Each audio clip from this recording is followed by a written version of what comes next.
La Segunda República Española nació allá por 1931, con un optimismo increíble, ¿verdad? Parecía un soplo de aire fresco. Pero claro, esa esperanza no tardó en chocar de frente con la cruda realidad. El nuevo gobierno se lanzó a hacer un montón de reformas súper profundas y ambiciosas, pero lejos de unir al país, lo que hicieron fue abrir unas grietas enormes en la sociedad. Así que vamos a meternos de lleno a analizar quiénes se opusieron a la República y, sobre todo, por qué.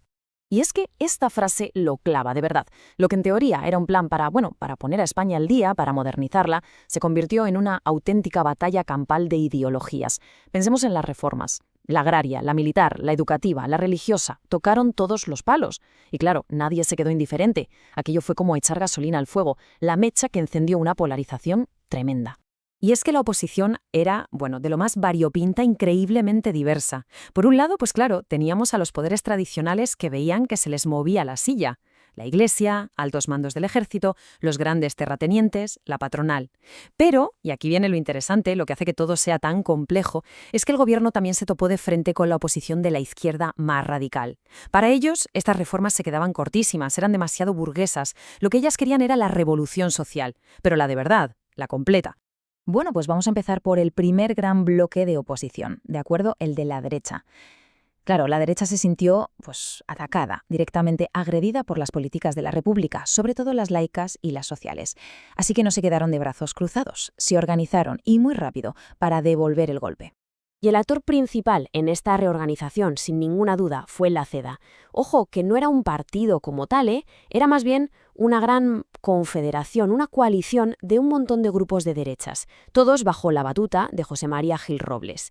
Su lema lo deja clarísimo, el objetivo, pues muy claro, querían ganar las elecciones, llegar al poder y una vez dentro desmontar pieza por pieza todas las reformas de la República. Para ellos eran una amenaza directa a la España de toda la vida.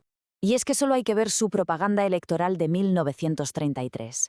No se andaban con rodeos. Prometían, y cito, la derogación inmediata de todas esas leyes que ellos llamaban laicas y socializantes.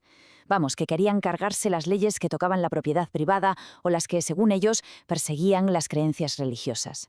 Su mensaje era, en definitiva, volver a lo de antes, restaurar ese orden que sentían que se había perdido.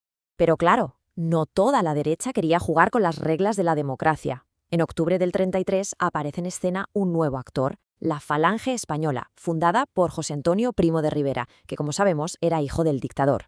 Su ideología, el llamado nacionalsindicalismo, bebía directamente del fascismo de Italia, aunque con un toque muy español, muy católico.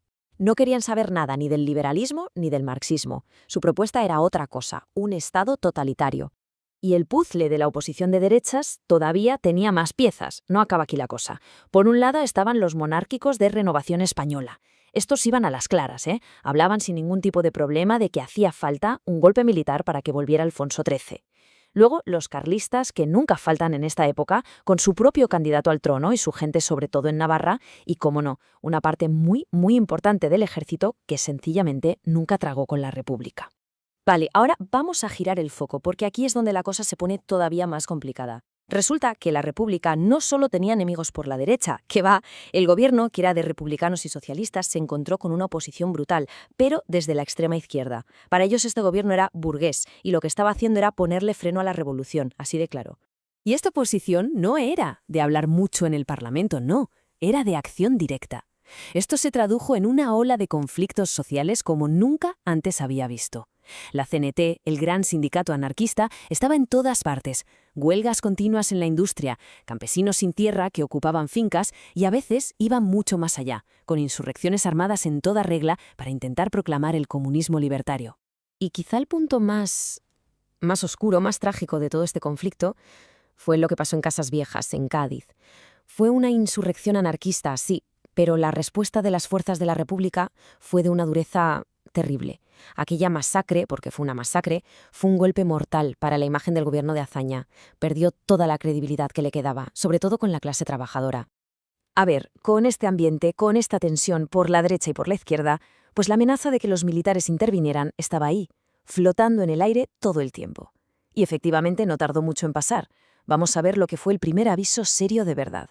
El golpe de Estado fallido del general Sanjurjo, la famosa Sanjurjada de 1932. La fecha que hay que marcar en el calendario, 10 de agosto de 1932.